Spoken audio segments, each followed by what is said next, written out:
Hello everybody, Governor-elect John Colomer here. On this episode we're going to talk about protest. I think there's nothing more American than protest, right? How did we become this country? We wanted the ability to think what we wanted to think, to worship how we wanted to worship, and to not be taxed without representation. And that's why we fought and killed British on our own land and our own soil. That's why we fought and killed Mexican-American War and got Guam and Philippines and part of Mexico, and that's just how life is. Life is about war, life is about conquering, life is about taking, life is about protest. And I've protested in my life.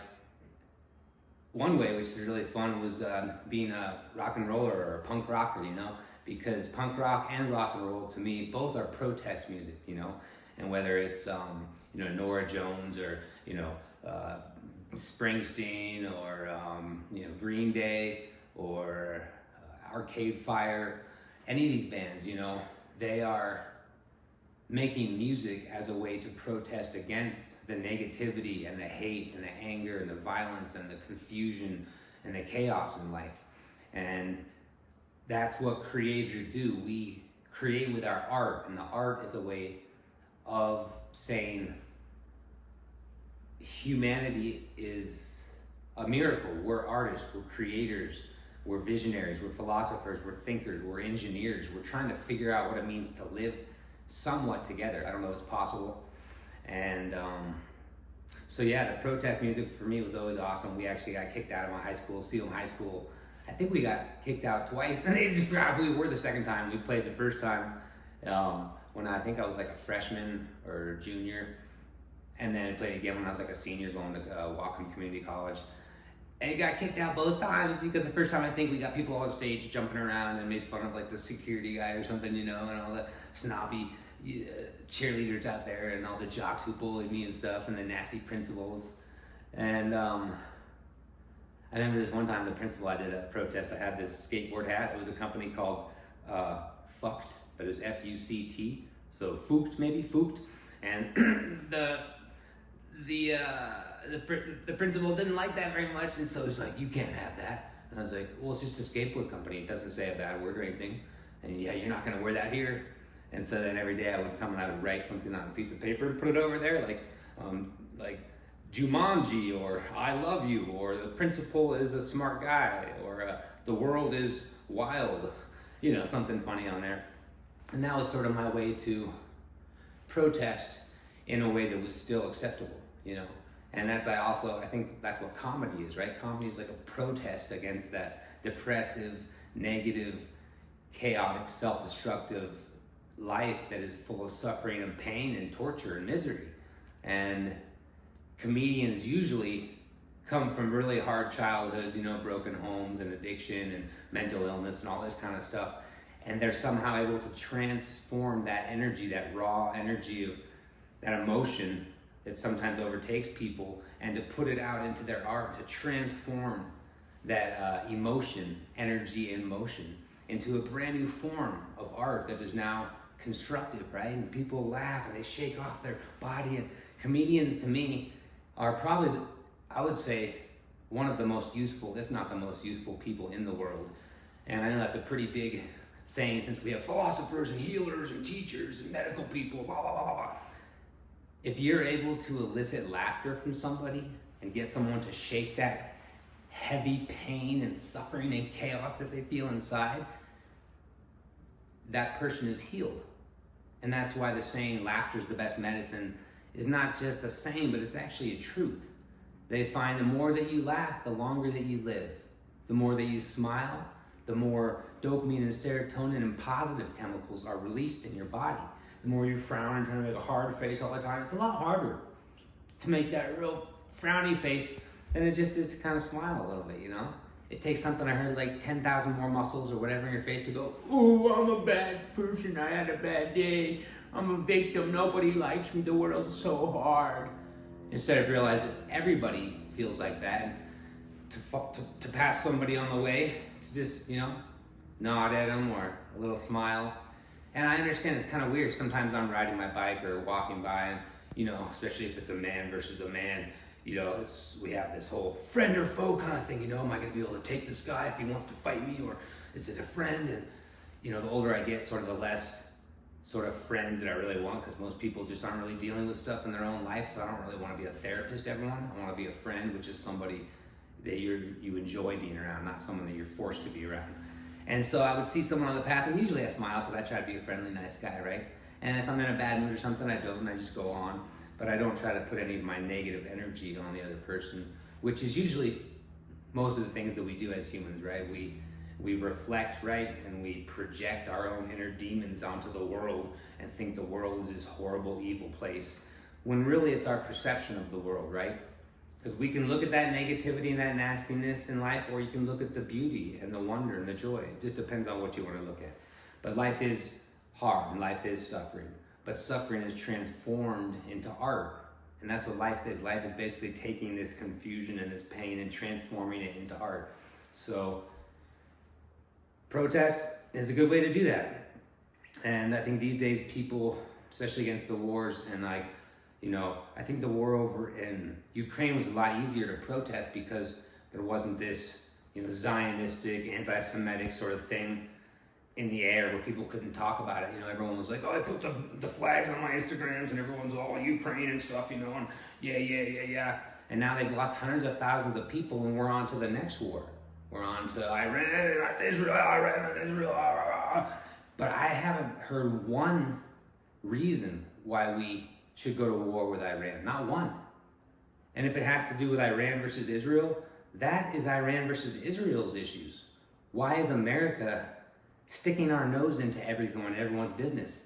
Having something like 180 different United States military embassies in other countries? You don't think that people are gonna be like, hey, what do you, why don't you guys kind of mind your own business, I know you're scared about the Cold War takeover and all this and that, all the fear propaganda that capitalism and democracy have to keep pumping up to keep our military industrial complex stuffed full of billions and trillions of dollars, right? So we can keep bombing people. Because if you have all these bombs, you got to drop them sometime, right? Otherwise the bombs don't really work anymore, right? So I think something like 9 countries have nukes right now, right? United States, Russia, China, Britain, Pakistan, India, North Korea, and a couple more, I guess. I forgot. And now we don't want Iran to have nuclear weapons. They might get a nuclear weapon. Let's compare nuclear weapons to the Second Amendment, even though they're vastly different. It's basically the idea that you can protect yourself. And that's what the whole MAD thing's about, mutual assured destruction. Once another country gets nukes, we kind of stop messing with them as much, right? We don't take them over. Oh, I guess they could blow us up, we could blow them up. If anyone launches a nuke, the whole world's done. We have something like 13,000 nukes in the world. I think we only need 2 or 3. One launches and then the other one launches and we're all done. We're all dead. And if you're not, you probably wish you were, because of the radiation and the fallout will make things unlivable for, millions of years, whatever it is. I'm not a scientist. So I don't know who is for building more and more nukes, unless we're just I guess it's because we live in this violent world now. Unless you have a gun or unless you have a nuke, someone's gonna come and kill you and take you. And that's what the Second Amendment is all about, right? It's having the right to protect yourself against, usually it was not against your neighbor back when, from what I understand, but it was against a tyrannical government. Because at the time, maybe Americans felt more connected, they felt more tied together, It was us versus Britain, and us versus, the Indians, or us versus Mexico, or us versus whatever land we were trying to take over and conquer at the time to become the country.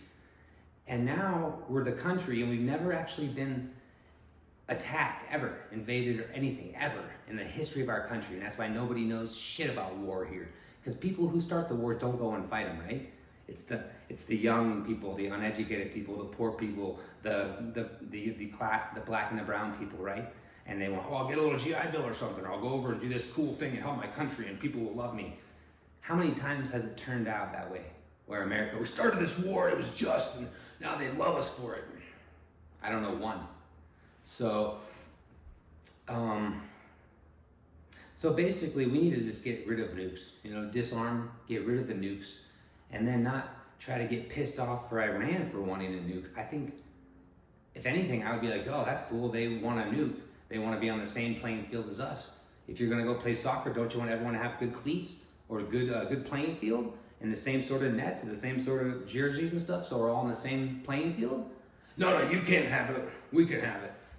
And how do we justify that? Where's the justification? What are the righteousnesses that we have produced in the last 100 years in the wars? Since the Nazis basically came over here after World War II, you know, with Werner von Braun and NASA and Disney and helping all these other agencies out, you know, and then we have basically just a conglomeration of the Germans and the Nazis, which were still intelligent after the war, and so we just took them over here, right? Operation Paperclip and stuff, and said, oh, you guys come into our science, and IBM, and come into our NASA, and come into our different programs in the military, so you guys are really good at ballistic missiles and stuff, you know, like the Saturn IV rocket and everything, and you come over here and you help us out, and we'll just kind of forget about those, you know, war crimes and killing, you know, 6 million Jews and stuff like that, and 4 million Polish or something. Forget about it. No big deal. And then we forgot that it wasn't probably even us that won the war, but more Russia. Russia lost something like 25 million of their people. We lost something, I think, like maybe 500,000. I don't know. It's just like, and then we beat Russia now. I mean, we beat you know, Japan. We beat Germany and Bulgaria and Hungary and Italy and all those people were together. And then we dropped the second bomb, right? Nagasaki and then Hiroshima, or whichever one was first. And then the first one was to show Japan, boom, you know, you might not want to mess around because, you know, fat man and little guy are here and we're going to take you out. And we don't want to send people over to die. We're just going to show you that we have a bigger gun and hopefully you'll acquiesce. And so after we made them kind of like say, yeah, we give up, you know, we want contrition, please, we're sorry. Then we said, oh, well, now what's the next enemy? We're already planning for another enemy. So we said, well, Russia helped us beat them and lost 25 million people, so we should probably make them our enemy now. And then we created this thing called the Cold War, which was basically propagating this idea that this evil empire of Russia wants to get out and destroy the American idea and capitalism and way of life. Russia doesn't have a GDP bigger or even as big as New York City. What inventions is Russia doing? What engineering feats is Russia accomplishing? What cultural icons are they promoting in music and comedy? I'm not putting down Russia, I'm just saying it's not really a valid enemy to have, right? But we have to have an enemy, or we don't. Why are you producing guns? Why do you have a gun if you don't have someone that's going to come kill you or someone that's going to come hurt you, right? So that's the unfortunate part, is that we have to keep producing an enemy. Ever since we found out that war is the biggest moneymaker in the world, and the banks figured that out, they said, oh, if we back both sides, then we can make twice as much money, we'll always win. So unfortunately, people will get stuck under that now. I've read a couple different statistics. Some of them say, oh, we lost, the casualties in the war is like 695 people. And I'm like, oh, 695 people. Then you look at another one, and it's like 350,000 people buried underneath rubble and 100,000 people already dead. So, 693 is a lot different than 500,000 people. That's why people are disgusted with the media. They're sick to their stomach that the media has the fucking balls to come out and tell you, no. There's no death, there's no violence, there's no war. And that's why in Vietnam, when Time Magazine and other, got in there and took pictures of the girl with all her skin falling off and running and people with their heads getting blown off and stuff, people say, yeah, I don't know if this is working, and I don't know if we are winning the war. It's been 3 or 4 years, and they keep telling us we're winning it when they actually know that we're losing it, sending more American men to die in the slaughter and then to slaughter other innocent people across in their country because they have different. What was the thing? Why did we even go over there? Let's see. I don't even know. Do any of you know? Oh, North Vietnam's gonna take over South Vietnam, and then they're gonna take over the world. Are you joking me? That's really why we lost those hundreds of thousands of Americans and decimated our history and put this political scar and used all these horrible chemicals and got people addicted to drugs, all because we thought this little tiny country thousands of miles away across the ocean is going to take over the world? I mean, I understand that's what humans do, but I don't think that country was going to do it. If anything, Britain was the biggest country that took over the world, right? In the Roman Empire, they said something like the saying was, the sun always sets on the Roman Empire. And I think at the time, Roman Empire owned 100% of the earth. It was conquered by Rome for I don't know how many thousands of years, right? Maybe 5 or 10. And China, what I understand now, is like 4,000 years old. So they're very good. They used to have really good, sailing ships and conquer all the seas and everything, until Britain outlawed the junk ship, which was one of China's sort of like smaller little adept ships, with the 3 little sails and the jib that could kind of get in and out of things, and none of the big ships could get them, and they just get in there like the swallows come and attack the hawks, and the hawk can't get it. It's like, oh, what's going on? And the swallows are like, getting their heads and stuff. And so basically, what was I talking about? I got all caught up with the swallows and stuff. Oh yeah, so the junk ship was outlawed, and then we made another maritime law that basically changed the shipping and the political rights of the big seas. Britain did, right? They're like, yeah, let's just make these laws, then China will lose the trade routes and the shipping and the economy, and they'll just fall. And somehow it kind of worked, and then like the Britain became the best navy for like thousands of years, and then I think now America's the best navy, right? And I've heard different ideas, but from what I've heard is that the nuclear submarines have some of like basically the most amount of power. They're the hardest to find. They can go kind of right outside of the shores and just kind of launch a nuke up and take out someplace. So that's what I heard. And actually my best friend growing up, Darlin Flint, he's a captain. He was a captain, on the Ronald Reagan ship in San Diego.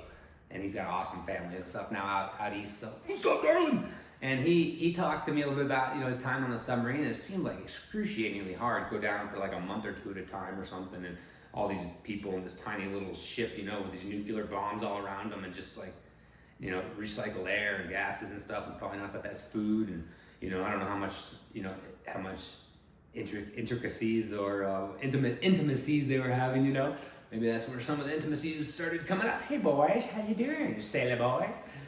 And anyways, we really thank everybody for their service, right? And that's why I always say I support all the troops, but I don't support the government. Because unfortunately, whether it's Congress or it's the president declaring war, I would say 90% of the time they are declaring it upon false pretenses.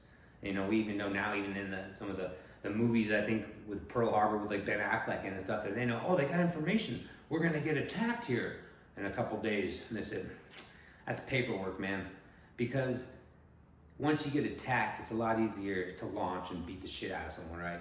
Because some guy comes up and just like, hey, I didn't, that's what the law is, right? Whoever throws the first punch is the one that's, usually seen as the aggressor, right? And so if we can make the other team look like the aggressor, then we can come in as the hero, the leaders. And unfortunately, we found out that's not really ever been the way. It's usually to make money for these giant corporations like Boeing and Raytheon and the different big arms dealers, and because those people make hundreds of trillions of dollars off selling bombs, and then we have to create an enemy. So I was excited to protest, to share my thoughts with everybody. My mom is also a very politically active person, maybe not politically active is the word now, but I would still say so, because she actually wrote me a letter to give to Joe Rogan, during the last election, that said, she loves America, and she thinks that, that Trump is actually someone who cares more about it than the Harris campaign, and that, we need to instill more family values and more patriotism and more loyalty and more, traditional respect for families in America, not just destroy it apart with all these identity politics and all this weird trans stuff and this DIA stuff, where we're under the auspices of compassion trying to help people and end up destroying people's lives. And so that is another protest that we need to do, is stand up for the autonomy of the body and the health and the wealth and the spirituality, all that stuff. But back to protest, my mom was part of the Chicago 7, which back in, I think, 63, 64, she came over from, I think she was either in Florida at the time, probably Florida, came up and hanging out with this guy named Rennie Davis, who was like a rock and roller and part of like, the Abbie Hoffman crew, and there was the Black Panthers, a couple of them were part of it, and she was gonna be like the Chicago 8th. They were gonna have a woman, and she was actually arrested, and she was in the courthouse for like, I don't know, 200 days or something. There's a great movie with Sacha Baron and Cohen or whatever, and all these other people in it who show, who started that thing, who came, did they come across state lines with the intent to do violence, or did they come across state lines with the intent with peaceful protests? And when it comes down to it, it was like, who started it? The cop? Did the cops bust him and hit him in the face first, which is what you always need? And then you find out, well, these cops are assholes on a big power trip. Or you see with these protesters throwing rocks and bombs and instigating and trying to be violent towards the police.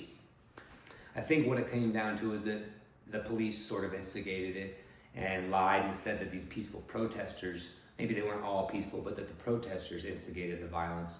And then it took a couple hundred days in court. I think they had to get a new judge even because the first judge was corrupt, and they took it to the Supreme Court. And they finally got let off, but getting let off is different because you still spent 200 days in court.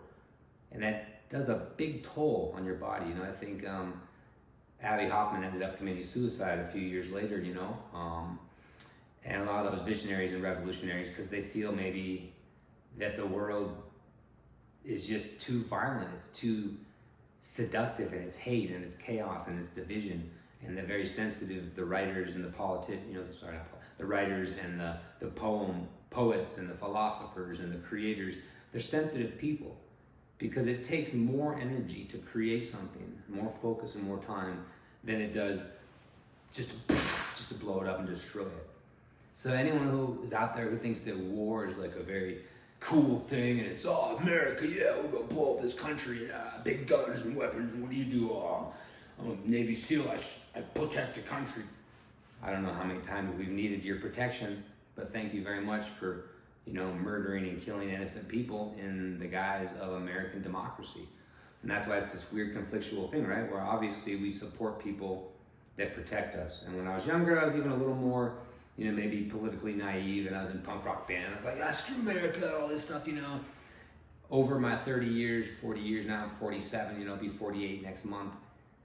I've seen that, unfortunately, the world is a very violent and very hateful and very sensitive, emotionally distorted place. And if you don't have some sort of guns or some sort of way to lock your door, some sort of way to protect yourself, people will take advantage of you. And that's what the mafia shows, that's what being in a gang shows, that when the family unit breaks down, we look for that family unit somewhere else, right? And then if someone else is going to support you and say, you're cool, come do this and that, you'll get pumped up by them because you didn't have a father figure. You came from a broken home, and now you're, being talked to like you're a person, and you're doing things, even if they're violent, that now give you merit and give you validity and pride. And then that's why we have all those, killings and all the black on black crimes, like 9 out of 10. And it's like racism is created by classism, Show me one place around the world where racism is not created by classism. And I guess there is those places. I guess in Africa, what was like the Hutu and the Tutsi, I forget exactly the names, but basically just these two tribes in Africa, and I think one was just lighter skinned, a little bit lighter skinned than the other, and that's what drew them as their identity, and then they just butchered each other, millions and millions of people with machetes. Come in there and just chop up people. Fucking horrible. The most horrible, horrific way I can think about, almost, besides, being burned alive or quartered or whatever, tortured to death, butchering someone with machetes. So war, unfortunately, gets glamorized a lot on TV, with like Top Gun and, all these other, Rocky and stuff, Interesting that Top Gun and Rocky were both against, who were they against back then in the 90s or 80s, 70s? Russia, that's why. It was all Russia, big enemy, right? So we gotta make Russia our enemy in all our movies. And Top Gun, Maverick or something, or Tom Cruise had on the back of his jacket, I think it was like a American flag, and then the evil ones had like the Russian flag or something, and the Japanese flag, China flag. But if you watch the new Top Gun, the enemy is just a random enemy. There's no actual Russian flag, there's no Chinese flag. So I guess we have no more enemies, and why are we bombing everyone? Oh, that was so we could sell the movies to Russia and to China, because we know they like our movies, but they don't want to see their country being blown up in our movies. So everything's about money. Money, money, money. Money, money, money, money, money. So my mom was an avid protester and supported our country in finding more peace and more prosperity during the 60s. And she's continued her love for this country and supporting the country by taking care of her family and helping her husband with the car business in Sedona, and being a rock, basically, being a really sturdy, amazing support system that I could call anytime I wanted, or any of the other family, and she would pick up and be there and say, yeah, I'm here for you, whatever you need. Unconditional love.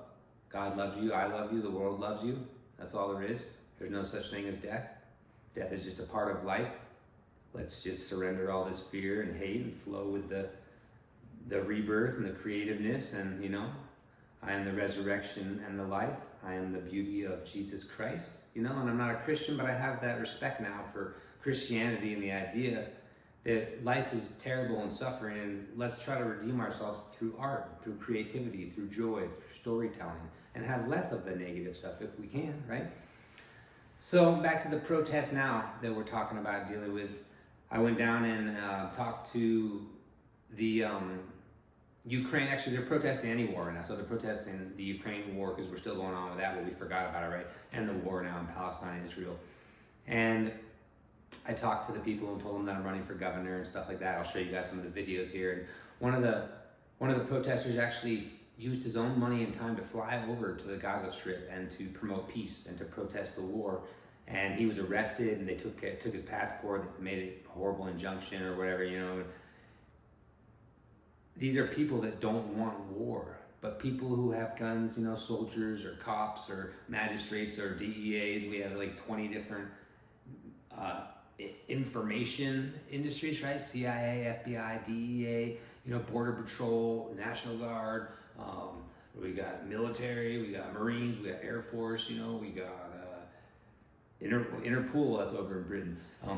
We have all these different intelligence agencies, and they can't even communicate. That's why they think we had January 6th, where, you know, 30 or 40 or 50, how many different agents were all pardoned. You don't get pardoned unless you did something wrong, you know, usually, or something. You know, unless it was like Lil Yachty or Kodiak Black or whoever. I think Trump actually pardoned a couple of those guys. Lil Wayne got pardoned. A milli. So, you know, I went and talked to the protesters, and I stood there with the signs, and I ran around, you know, Broadway and Broadway and Canyon, and was like, you know, end the war now, you know, no bad peace, no good war, no bad peace, no good war. And I was real loud, and I was going around with the signs, and I can understand that maybe some of my enthusiasm and some of my energy could be off-putting to people, but this is just who I am. I'm not on drugs right now. I just have an effervescent, energetic, enthusiastic personality, and I have a lot of energy. I've always had a lot of energy. Well, sometimes I have a lot, and sometimes I have a little, and that's just who I am. And sometimes I apologize when I'm speaking too quickly or being too enthusiastic or too aggressive about wanting to make a change. But if we don't have somebody like me, I think, to do that, then we're just going to have the regular people who are in office right now, like Bennett and stuff, who's been in the Senate for like 20 years, and he's all stale and old and crotchety. And then they told me, watch out for the Phil Wiseman guy. He's kind of slimy and stuff. Or Ken Salazar, you know, the Attorney General. He might get you and try to throw some stuff on you and dig up your past. Oh, we've had issues with addiction. And oh, you had a parking ticket back in 48 and stuff. 48, I guess that's the song about. You know, because politics is a dirty, nasty game. And I found out during the campaign that I can either spend my campaign money, which I just spent $90 to get some more awesome buttons. So thank you everyone who's donated so far. And donate at callmurphycolorado.com. And you can donate $33 if you want. Donate $3 if you want. Donate whatever you want. It just makes me feel really good to know I have the support there, and the votes are what's going to win it. Everyone I talk to is like, yeah, I'll definitely vote for you. You got my support. I don't see any of the other politicians actually out here meeting the people, talking to the people, shaking their hands like Teddy Roosevelt did. He had the record for shaking the most hands of any president in history. So like 2,000 hands he shook in one day, you know? I don't think he was doing the Purella in between even, and he didn't even die from any kind of disease. Whoa, virus, whoa. And he went around on the train, right? All around, he's governor and stuff, and president, talking to people in all the different town halls and the different meetings and the different farmers, and seeing what is on people's minds. And that's unfortunately what politicians don't do anymore. So that's one thing that we're gonna do right now. Is they said that they gave me this whole fight back, so I'll read this paper here. And it has some numbers on it and stuff that you can call your state representatives and see if, you know, they'll do anything against the war. It looks like there's a lot of what they call pro-Zionist or pro-Israel, because Israel and the U.S. are connected like this because we created the state of Israel back in like 1943. Displaced all the Palestinians and said, yeah, you guys get out of here. We're putting these other people here. It's in the Bible. It's the promised land. Sorry. You know. So here we go. It says, fight back. We have a president who thinks that he's king, and so long as a compliant Congress remains asleep at the wheel, he will remain king, as much as Hitler and Mussolini were.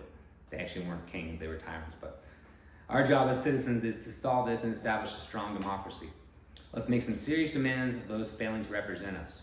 So we're gonna call some of these people in Congress, right? I'm gonna call them right now and leave a message, even though I don't think it's gonna make any difference, because I think that they're already bought and sold on the support from the lobbyists on either side. Most politicians don't have any power to actually do anything, and that's what I think makes them so sick and diseased inside, because they're just the face of corruption, and they know that.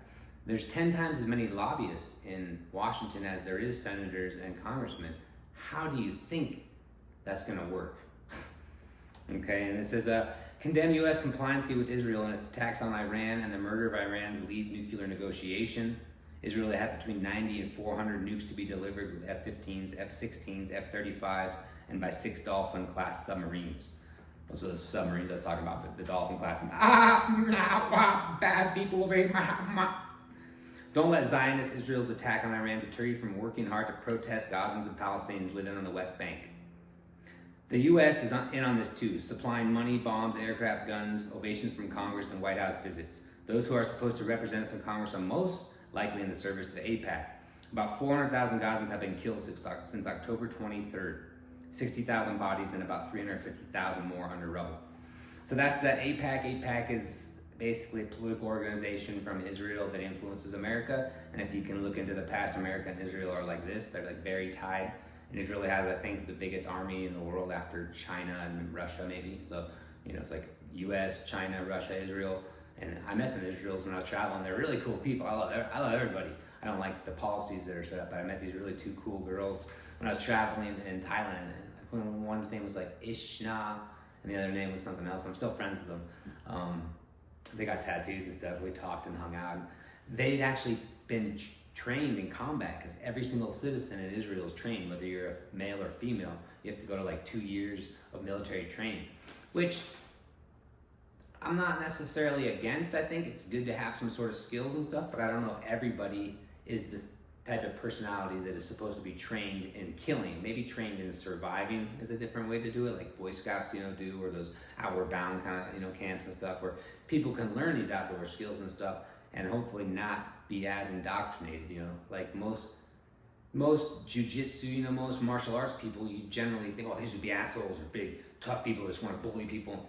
Those people generally are people that don't like to fight. They like the technique, they like the camaraderie, they like the interaction, they like to roll, they like to spar.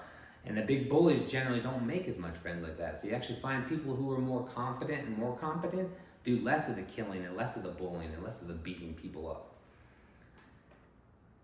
No nation, not the US, Israel, Russia, nor any of the other 6 nuclear weapon states should have these homicidal weapons. Israel's unprovoked attack against Iran threatens wider and extended war. The U.S. is already complicit.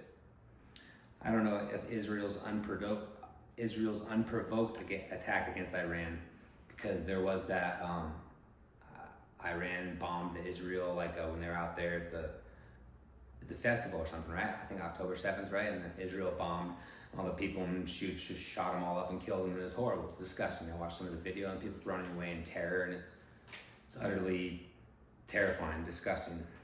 So obviously there's wars happen for a reason, whether that's military, money, classism, racism, historical, something. Secretary of State Rubio says U.S. is not involved, but AIPAC wins again because we do. It's pretty weird. How can we say that we're not involved, but that we give hundreds of billions of dollars, all kinds of weapons and bombs that we say we give and we say we use, and they use them and blow them up and destroy the whole country and kill people, and we say, yeah, we're not part of that war. Just like Ukraine, we're not part of Ukraine's war, where we're trying to go in there for mineral rights, and they're also like the breadbasket of the world with 40% of the wheat in the world. Maybe we are going in there for some reason. And then we say, oh yeah, it's a proxy, right? Proxy war means basically you're fighting a war through somebody else on their homeland. And that's the number one thing, is you never want to have a fight come to your own homeland, right? Because they'll destroy your crops, they can radiate your land, they can kill your people and torture them, and you know, it just leaves a stain on it forever. Kind of like when the Germans, you know, blitzed across the border in France and took them down in I think it was 9 hours or something, and France was like, wow! And they're like 9 hours or 9 days, one or the other. And I actually have French history in my blood, so I'm not like stoked, but it's like France never recovered from that, you know? They never became a nation of confidence and courage again. Unfortunately, they were sort of the ones that were known for running and leaping. Let's frog jump over here, boink, boink, boink, let's frog jump over here. And now there's people over in Britain and France that are like censoring people and putting them in jail and stuff for speaking their mind. All right. So they want you to make some bills and stuff here, Senate bills, you know, Senate Bill 616, a Senate bill introduced by Senator Tim Kaine, would also block Trump's from waging war on Iran absent congressional approval. 617, the Sanders resolution would ban Trump from using federal funds for an illegal war in Iran. And see, these are all great and stuff, but from what I understand, Congress has the power to declare war or the presidency. But they go back and forth where the Congress doesn't want to declare war unless it was World War II, right? When it was unanimous against, you know, Europe, the Axis back there, Italy and Bulgaria, Romania, Germany, and Japan, right? But besides that, it's either the president who makes the declaration of war or the Congress has to vote on it. I don't think they barely, besides that time, ever get along with it, depending on who and what's going on. But right now, it looks like the president is trying to sign this big bill and get this unilateral like support and have all this stuff where, you know, big tech can't get sued for like 10 or 20 years after he's made the bills and can't reform them or anything. So we're gonna talk about that in the next issue, tech safety. But I'm gonna go ahead and call some of these people and stuff. I just don't think it's gonna do anything because I think their mind's already made up and everything.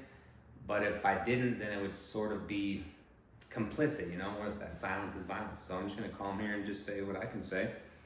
We're gonna call the first person here. We'll call Bennett. Bennett's my main, Mike Bennett is the main competition for me as a Democrat.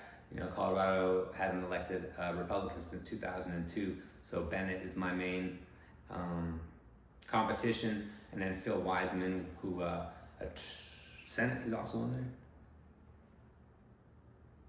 I think he's another Attorney General or something. Oh, Attorney General, I think Wiseman is. And then Ken Salazar, I think was the ambassador to Mexico or something. There's a lot of stuff to learn here. Sorry if I don't know it all. I'm doing it all myself, doing all the production, all the video, everything, all the editing. So if you want to volunteer, go to colmerforcolorado.com and send me some links that you want to volunteer, your name and what kind of skills you got, stuff like that. We need a treasurer. We need people that can do some canvassing. We need people who can call. We need people who can come out with me and hold signs and talk to people and be like, yeah, we're trying to promote peace and health and wealth and prosperity. You know, talk about some of the issues of the Colorado coin and all those good things. Let's go ahead and call Bennett up here, see what he says. It's funny because I called Joe Neguse before and asked if he wanted to be my lieutenant governor because he was running, you know, for all these Senate positions in Congress or whatever and stuff. And they never even got back to me. So I was like, oh, you guys really care about the people, huh? Okay, here we go.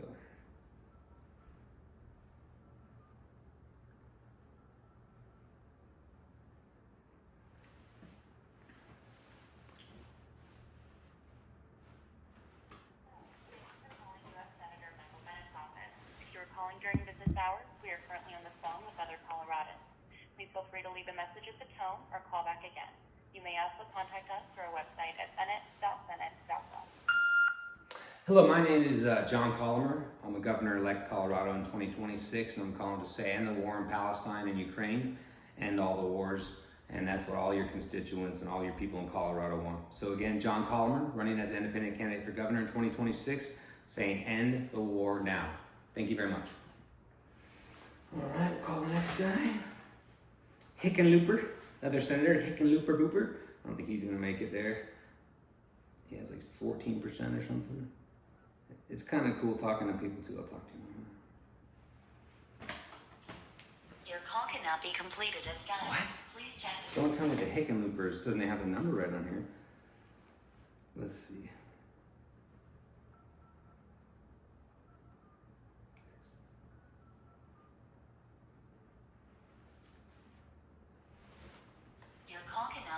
Okay, so they don't have the correct number for that one.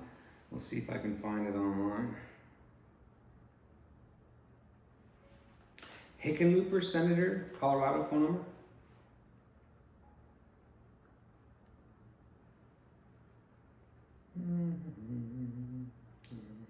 Oh, we have a different number. Here we go. 303-224-1628. 303-224-1628. 1628. Yep, 1628. Let's see if that works. I think it was 244-1628.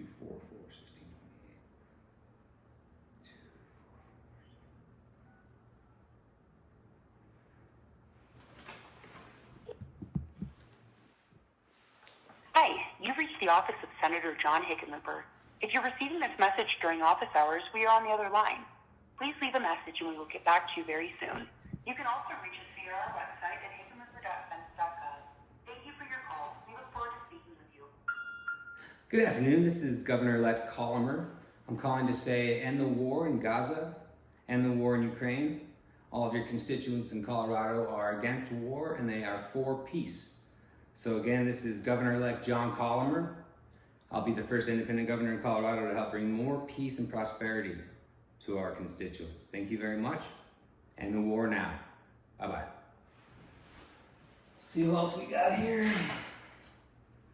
Nagoose. So here's Joe Naguso, huh? Nagusi. Goosehead. Tried to call him and he wouldn't even call me back. So this isn't going to do much, but we will try. See, this is why people get tired of it, because they don't think they're doing much. You still have to do it. Otherwise, you're just complicit, right? Silence is violence. Oh, they had a wrong number again. So 2 wrong numbers already on there. We want to kind of make sure we update those numbers. Phone number for Congressman Joe Nagoose, Colorado.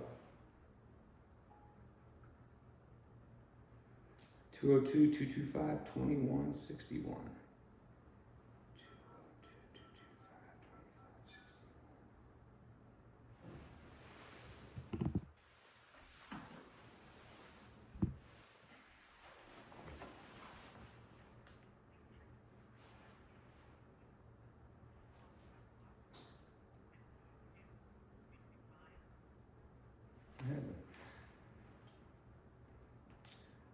Let's see here. 202-225-2161. I'll call it Boulder office, huh? Let's see what I can do here. Boulder office. 303-335. Shouldn't be this hard to get a hold of your congressmen and senators, right?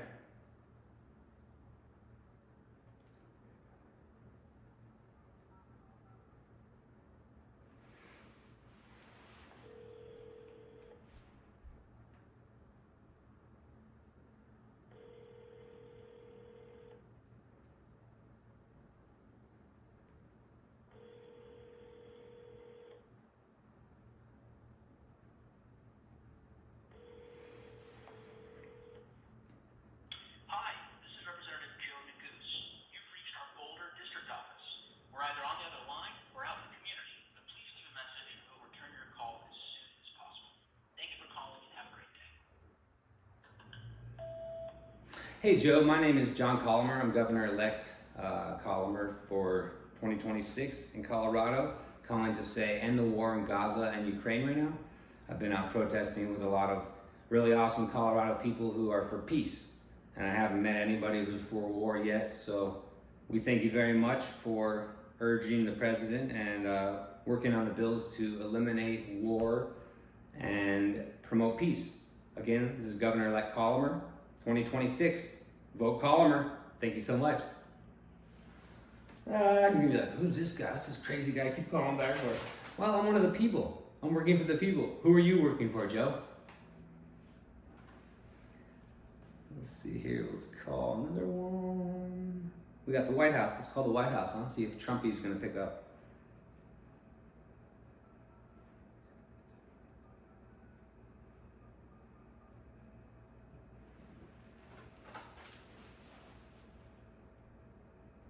For quality and training purposes, this call may be monitored but will not be recorded.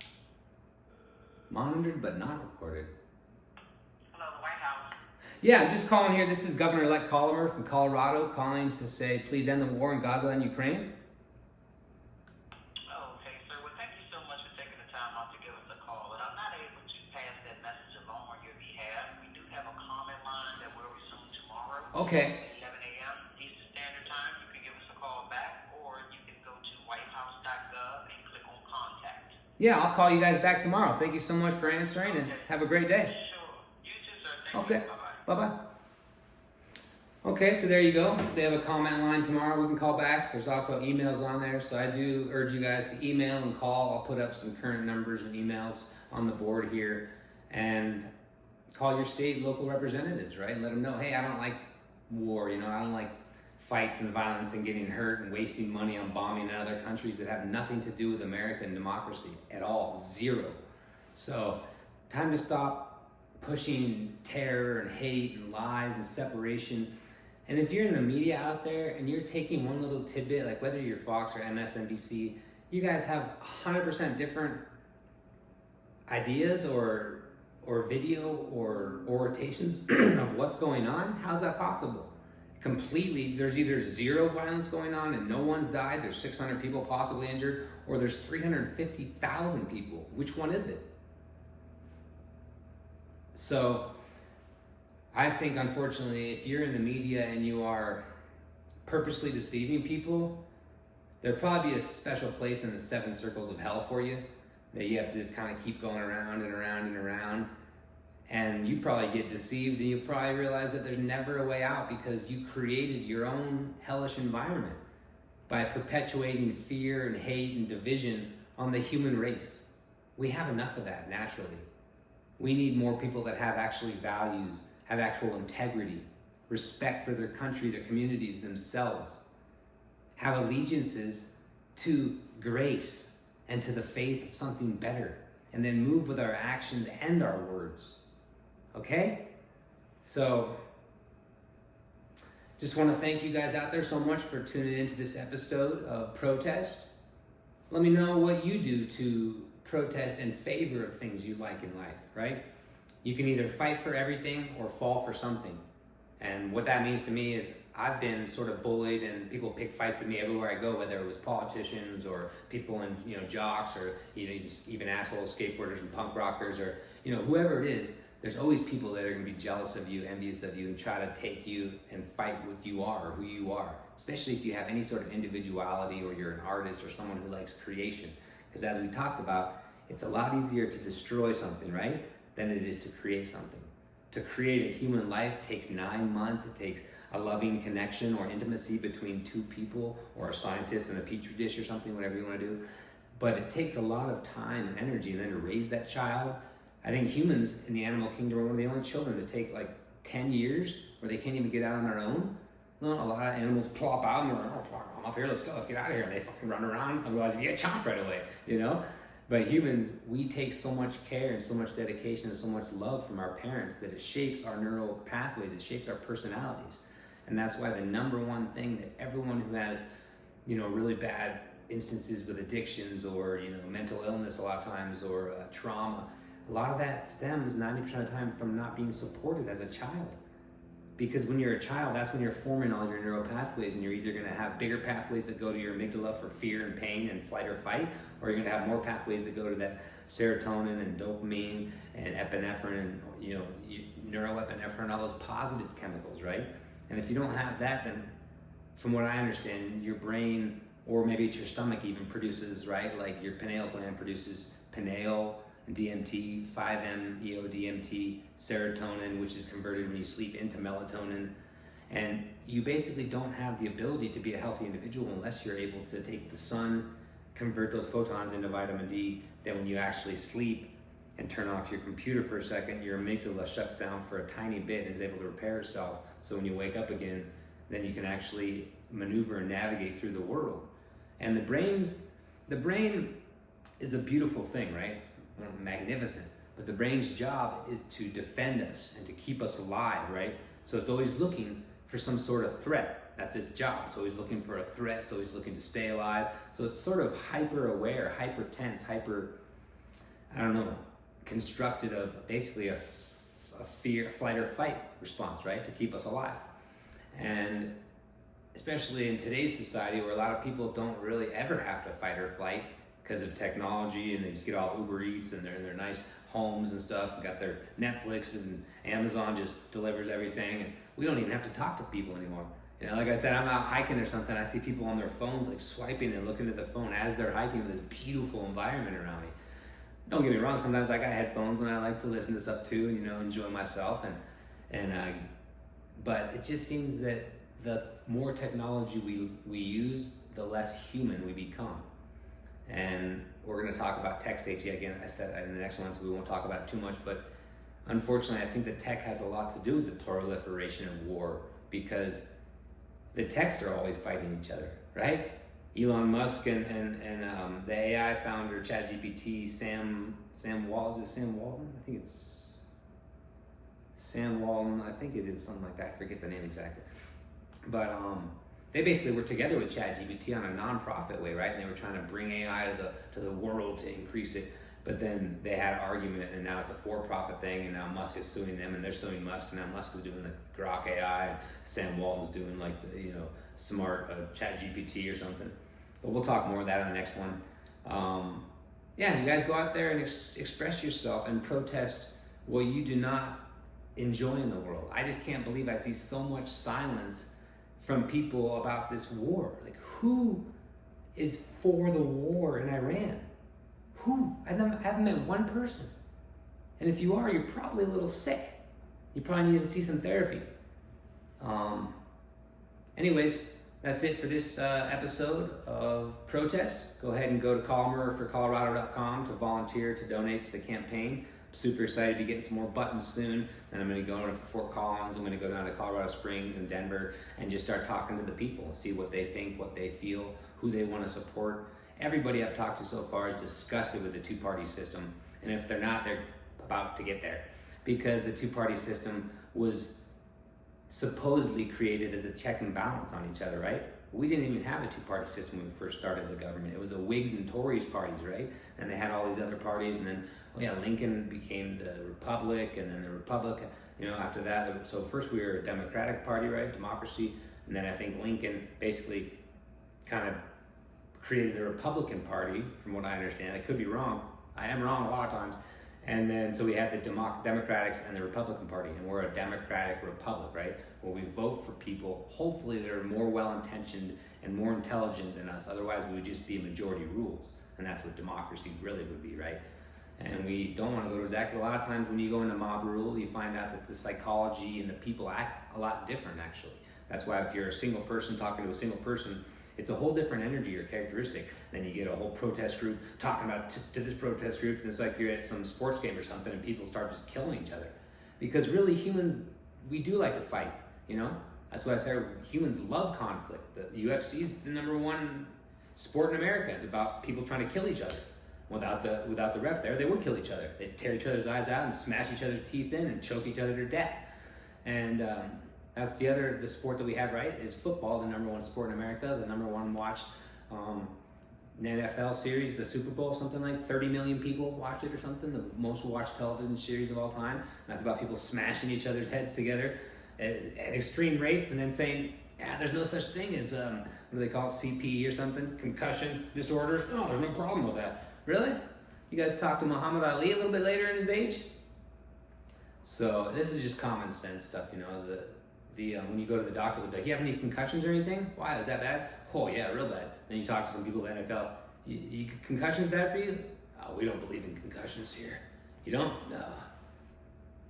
So, anyways, there's different information out there. And like I said earlier, if you're a media person, I think you really need to look deep down inside yourself at night and think about, is what you are doing and what you're propagating and telling people, is it actually any part of the truth, or is it just something that you want to fulfill some part of your destiny because you just don't like the other side, you don't like the other team, you don't like something political or something religious about somebody, and you take one part of that, either they don't like homosexuals, or they don't like women, or they cover up people, or they control the banks and the weather, whatever it is you don't like. It's easy not to like that and to keep on hating that, right? But hate destroys the vessel that it resides in. It's corroding, it's corrupted, it's disgusting. Nobody wants to be in that state of hate, right? And hate is different than anger. I think anger is sort of like, it wakes you up and realizes, okay, I gotta be aware, there's some shit out here that could hurt me. But then if you stay in that gets into this regret and this guilt and this shame and this hate and this fear, and it just makes you so diseased and so blocked and so cut off from the actual world of what's real. Is that all people that I know, maybe a couple fundamentalists, all want the same thing. We all want to have food, air, and water that are not polluted that are pure and beautiful, like the land that we take it from, completely symbiotic and harmonious with the world. And then we just want a little bit of connection. We can talk about things we don't understand, things we have grievances with. We can laugh and do comedy. We can play music and watch entertainment. Everybody wants the same exact thing. So if you're out there pushing division and divide and trying to put your own political rhetoric and spin on something because you think you're super intelligent or you figured it all out, no one's figured it all out. The more I learn, the more I know that I really don't know that much. Because to learn something new, you have to make way for something else to leave, right? So learning is actually a destructive process of what you thought you knew. What? You're telling me learning is destructive? Maybe that's why people don't like to learn, because it's actually hard. It's scary. It challenges your preconceived beliefs of what you thought ideology was, what you thought your identity was. That's right. The word identity politics, when someone just connects themselves to one part of the politics, like just the trans movement or just the wars or just the banks or just the economy or just classism or just racism or just patriarchy versus monarchy or whatever, then you become so isolated and so narrow that you have those horse blinders on and you don't see anything else, you know? And it's kind of like a contradiction, because I saw this scientific experiment where they're holding basically like a funnel, you know, and then the guy puts a ping pong ball there and sucks through the funnel, and pulling up on the funnel keeps the ball inside there, even though you think, how can that be possible? Because the funnel is bigger and the balls just fall out. I don't really know, air density, pressure, or something like that. But it was kind of cool. That's what a paradox is, right? A seemingly contradictory statement that is nonetheless true, right? That's like a jumbo shrimp. That's actually more of an oxymoron, I think. Jumbo shrimps are small. And especially that mantis shrimp, right? That has those big old gloves he puts it on. He's like, how are you good? He sends that sonic blast wave and destroys like a fucking crab or something, and goes over and eats this crab and this little tiny shrimp, you know? Or there's this other really cool, I just learned about the grasshopper mouse. And the grasshopper mouse is like a mouse in Arizona, and he hunts scorpions and snakes. And he eats the scorpion and tears it apart and eats it up, and the scorpion stings it and stuff. And it's immune to the venom now, because over years the genetics basically made it immune. And then after it eats and kills the scorpion, it, I guess it howls. It goes, ow, or stands up and howls. I looked at the picture. I'll put it in. It's super cool and fun. And so basically that's just kind of like, you know, an oxymoron or something. We thought this little mouse should not be able to take down a snake or something, but oh my God, it can.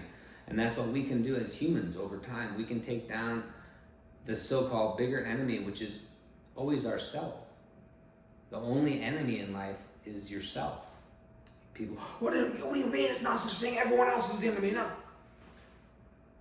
No, didn't I think Jesus or say like that the true kingdom is the kingdom within. And that's the only kingdom that you can actually change, you know? And I do believe too that the body is a temple. And so the more we treat our own body like a temple, with the foods and the attitude we give it, we don't tell ourselves, I'm stupid, I'm ugly, I'm fat, I don't make enough money, I'm not valuable, I'm not sexy, whatever, then we destroy the fabric of the miracle of the body. And the body keeps on healing itself and regrowing without asking anything from us. But we can program the body to do even more with putting in positive forms of imagination, you know, and telling your body that you're thankful for it, you know, imagining that you're healthy, you know, learning about maybe kundalinis or auras or different things that maybe seem ridiculous to you, but give you just a sense of curiosity, a sense of play, a sense of wonder. You know, I don't think we need to know really anything in life. It's more about being. You know, it's not a human knowing. We're human beings, not beings, you know. I'm on beans, I'm on beans, I'm on beans, I'm on beans. Eggs, I'm on eggs, I'm on eggs, I'm on eggs, I'm on eggs. Beans. Sorry, that was a really bad little pumpy, metaphor. Beans, pumping on eggs, beans. Basically, it just means opiates and pills, right? So, you guys let me know what you think about this episode of Protest and how we can go through our daily lives connecting with other people and speaking up for things that we don't feel is correct in a way that's not going to just create more conflict and possibly have the other person or the other side maybe see something that you're saying and go, yeah, maybe we shouldn't bomb and torture babies. Maybe we shouldn't bury people in rubble. Maybe we shouldn't make bombs and drones that just their only reason and their only motivation is to kill, bomb, destroy. You know, it's the AI and all that we'll talk about more later, but we're so worried about AI destroying us. It has nothing to do with AI destroying us. It has to do with humans' nasty intentions of going into AI and being fearful. And then the AI goes, oh, I guess I'm programmed by fear and hate and divide, so let's get rid of that problem. Oh, that's humans. Anyways, we'll talk more about that on the next one, guys. Thank you so much for checking out this episode. Like I said, go to columnforcolorado.com to volunteer, to donate. I really appreciate it. I'm not going to be able to do this without you guys. It's really all about you and me. I mean, it's more about me because I'm doing it, but it's also about you. So it's kind of more about you because you're the voters, but then it's more about me. It's really about all of us, right? But if I would be lying and saying, oh, I'm here only to serve you. I am here for my own, I guess it would be selfish desires to want to raise myself in America to a position where I can better the little guy, to better the people who are bullied, and to speak for some sort of truth, because that's what I've always prided myself on. I'm able to be authentic, able to just have some sort of integrity.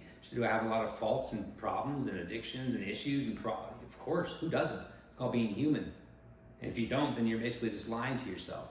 But the more honest we can be, the more that we can forgive ourselves, the more that we can surrender, right? I really like that, the Hawaiian prayer, the ho'onopono. You know, I love you, I'm sorry, please forgive me, and thank you. I love you, I'm sorry, please forgive me, and thank you. And there's been studies where this prayer was introduced into different like prisons and stuff, and they found that the actual prisoners coalesced into a different organism when they were able to love themselves, forgive themselves, appreciate themselves, and be wonderful to themselves. You know, and so I urge you guys to say that, you know, whenever you feel troubled or confused, you know, just kind of say that, and it calms you down and gives you a little inspiration that we all desire the same things. We all desire love and forgiveness and acceptance and joy and curiosity. So Governor-elect John Collin here saying we're going to do it. We're going to change. We're going to usher in a new world of inspiration and beauty. And that's it. Simple as that. Love you guys. Take care. Talk to you soon. All right, it's 11:54. Like we say, the last 10 minutes for announcements, networking, and other organizing. Right, so the more we can do that, the stronger we the people will be. So thanks for coming out today. We had a good crew today. Nice. How many people? 18. 18. Awesome. Way to go. Keep firing away. That's standing up for peace. We have a couple of people that do want to speak, and so I want to look forward to hearing Guy's trip to Egypt, and Dan Winters has a couple things he wants to say, right? New guy, like to talk, sure. What's your name? My name is John Colliver. I'm running for independent governor 2026. All right. The platform, healthy states, healthy unions, and I'm all for peace. All against war. No good war, no bad peace, right? I got a couple buttons here. Nice. I can give you one. Here. Thank you. We're going to do it. First time in Colorado history to elect an independent governor. We have the most amount of unaffiliated voters of any state in the nation. So The key word is I got a couple independence. more. Independent, that's it. I'm not going to take no lobby money and, get rid of my Americanism for a little bit of cash. Yeah, right. America's we're inspiration on the world, not because of that. Right. All right, let's circle up, make sure that everybody's coming. Miguel, you want to join the circle here? Thanks, Phil, for joining us. Hey, one thing I wanted to take notice, we had a contingent heading down the farmers market. We took 4 people, right? And we noticed that the Zionists followed us. So what we did is we split, right? So we've been trying to take his energy away to split it. So he followed Kristen and I, while the other guy went down that way. So it was a nice one. And there was also the woman who ran the herb shop. She came out and personally thanked us. Her name is Christina. So she runs the herb shop down there. She's really beautiful. Welcome, sir. Come on, join the circle if you want to. Yeah, thanks. All right, what's your name? Ken Campbell. Nice to meet you, Ken. All right, announcements. What are some of the announcements we got? Oh, and the new guy. What's your name? Jason. Jason, nice to meet you. Great, thanks for joining. Can we go around? Sure. Can we Let's do? hear from God. Takes up too much time. Yeah, too much time. Well, no, he can do it. He's in there. Yeah, he wants to do that. Go around, give your name, all right, really quickly, and then here's what I said. After they give your name, we all repeat it. Guy. Dan. Martha. John. Lucy. Jason. Courtney. Tom. Isabel. Miguel. Philip. Philip. Ken. Ken. Gary. Gary. Foster. Foster. Rob. Kristen. Kristen. James. James. All right, thank you. What was my name again? What's my name again? What's my name again? Nice. Well, the order. Dan, you had some announcements you want to give? Not an announcement, Oh, okay. a statement. Statement. Roughly 34 years ago in December, some of us here, we met on the Pearl Street Mall protesting the impending war in Iraq. I was one of them. That was in, and then all the speaker announced that January 16th was Veterans Day to get out of the way. And that happens also to be Martin Luther King's birthday. So he attacked on the 17th at 2:30 in the morning Iraq time. I was there with a group of peace activists. And that was many years ago. And if you remember, what was the most famous phrase before that time? The phrase was, "A day that will live in infamy." The attack on Pearl Harbor. Why was that an attack? Why was that a day that will live in infamy? Because they attacked us without declaring war. What have we done to all these countries like Iraq? We didn't declare war, we just started bombing. We didn't declare war in the second Gulf War in 2001, 2003. So that's who we are. We just do what we want to do, when we want to do it, and hope that it goes by okay somehow. Now, the only personal note I have is this week I became a great-grandfather. Good for you. Boy or girl? Boy, 6 pounds and a half. But I'm saying, I think the statement is a little overstatement. Great-grandfather, maybe an adequate grandfather. Adequate. Well, one interesting thing about that, Dan, is that kid born today in 2025, if 75 years old, will live to see the year 2100. Yes. Let's see if we can make that a livable year, decade, century. Let's hope we're still here. Right, exactly.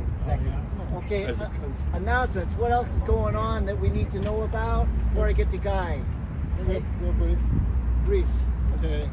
The Boulder City Council doesn't like to be contradicted, so they just erased the regular business meetings at which people can speak through open comment, which is part of our constitutional 14th Amendment right, which they're abridging freely. And so during the span of time from their last meeting when there was open comment and August 7th when the next regular business meeting is scheduled, there will be 7 open comments at the Denver City Council.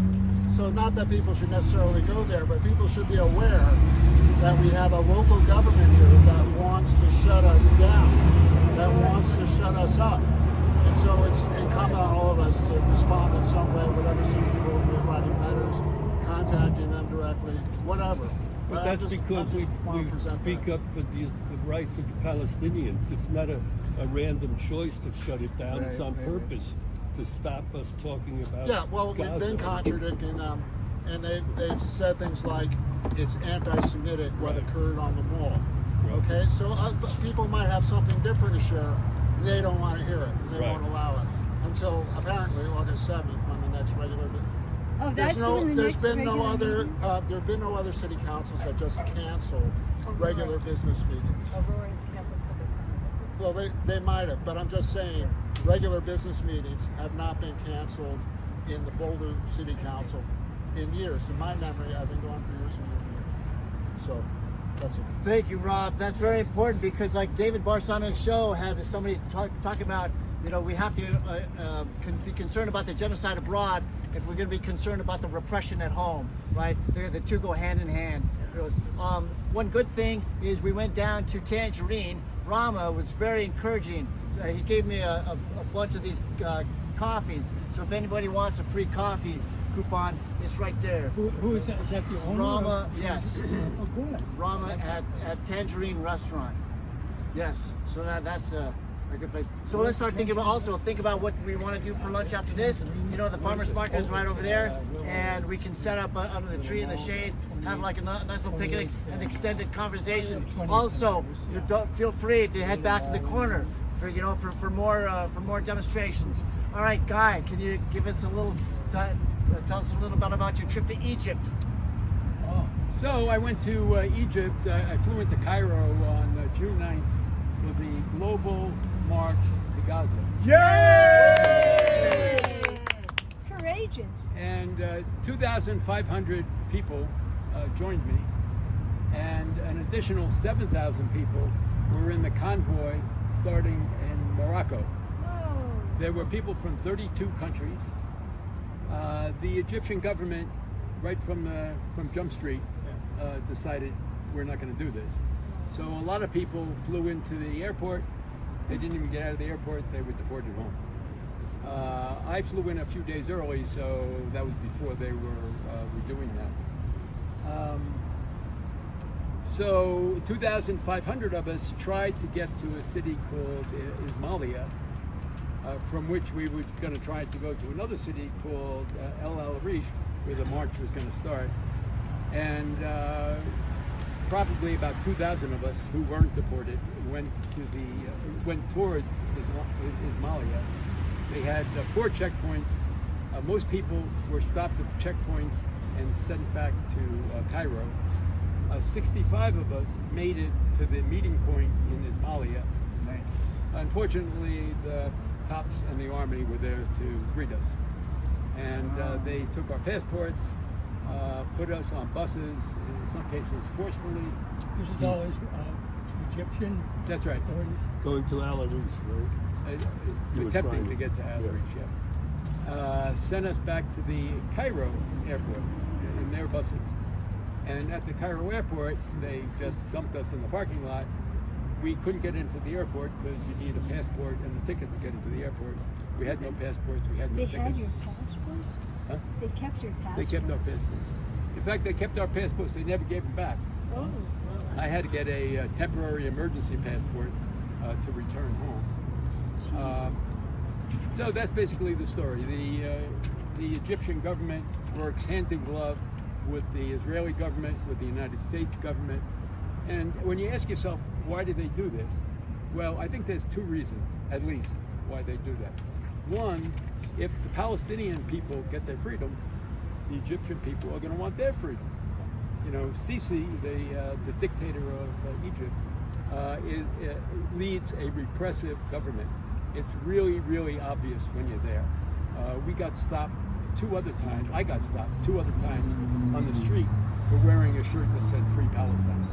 So it's like the Arab Summer again, or Arab Spring? What? It's like the Arab Spring then, sort of. Well, they're afraid of another Arab That's Spring. what I mean, yeah. Yeah, right.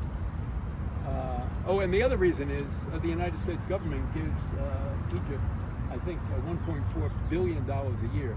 So they have a lot of leverage. I don't think they need to use it because of reason number 1. Anyway, that's the story. Thank you. Here's some pictures of guys of his trip.